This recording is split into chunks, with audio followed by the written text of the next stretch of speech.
Okay, so this is going to be chapter 6. Indian Summer.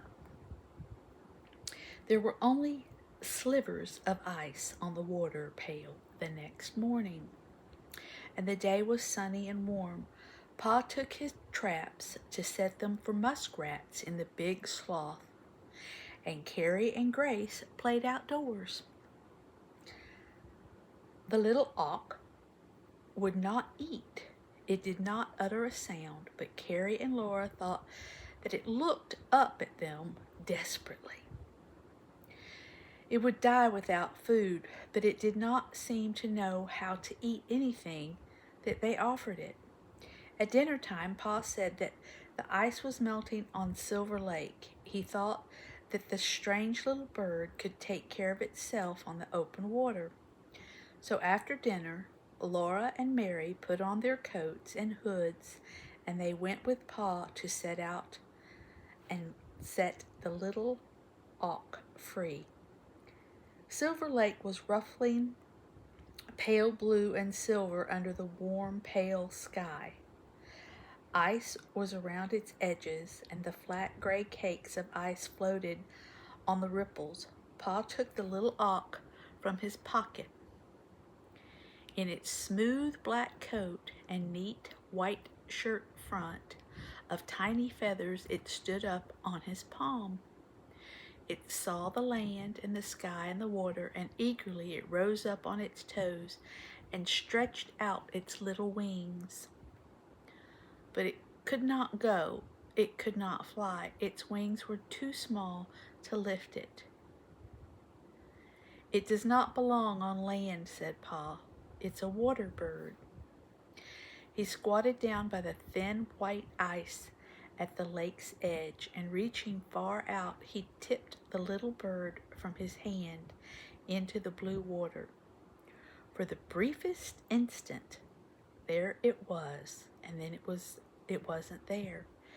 Out among the ice cakes it went, streaking a black speck. It gets up speed with those little webbed feet, said Pa, to lift it from the... Oh, there it goes!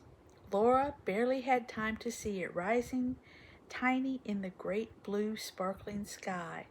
Then, in all of that glittering of sunlight, it was gone. Her eyes were too dazed to see it any more. But Pa stood looking, still seeing it going in towards the south. They never knew what became of the strange little bird that had come to the dark with the storm from the far north and went southward in the sunshine. They never saw nor heard of another bird like it. They never found out what kind of bird it really was. Pa stood looking far away across the land. All the prairie curves were softly colored, pale browns and tan and fawn gray. The very faint greens and purples, and far away were the gray blues. The sunshine was warm and the air hazy. Only a little cold was around. Laura's feet were near the thin, dry ice of the lake's edge. Everything was still. No wind stirred the gray bleached grass, and no birds were on the water nor in the sky. The lake faintly lapped to the rims of the stillness. Laura looked at Pa, and she knew he had been listening too. The silence was as terrible as the cold. It was a stronger than usual sound. It could stop the water's lapping and the thin, faint ringing in Laura's ears.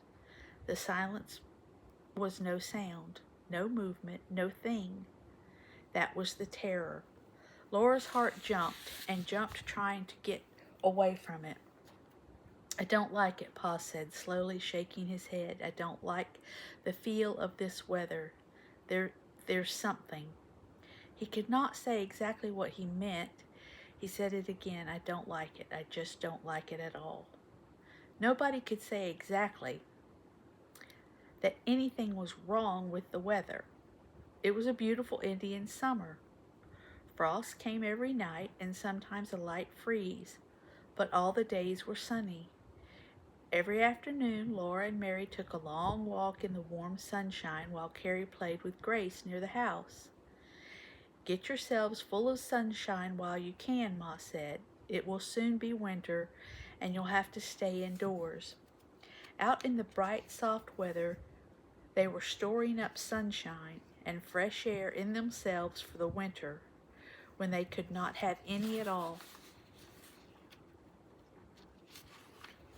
But often, while they were walking, Laura quietly looked at the north. She did not know why. Nothing was there. Sometimes, in the warm sunshine, she stood still and listened, as she was uneasy. There was no reason why. "It's going to be a hard winter," Pa said, "the hardest we've ever saw." "Why, Charles," Ma protested, "we're having fine weather now." That one early storm is no reason why the whole winter will be bad." "I've trapped muskrats a good many years," said Pa, "and I've never seen them build their walls so thick." "Muskrats?" Ma said. "The wild things know somehow," Pa said. "Every wild creature's got ready for the hard winter. Maybe they just made ready for the bad storm," Ma suggested. But Pa was perplexed. "I don't like the feeling of the things myself," he said.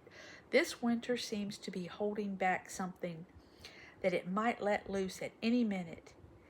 If I were a wild animal, I'd hunt my hole and dig it plenty deep. If I were a wild goose, I'd spread my wings and get out of here." Ma laughed at him. "You are a goose, Charles. I don't know when I've seen a more beautiful Indian summer."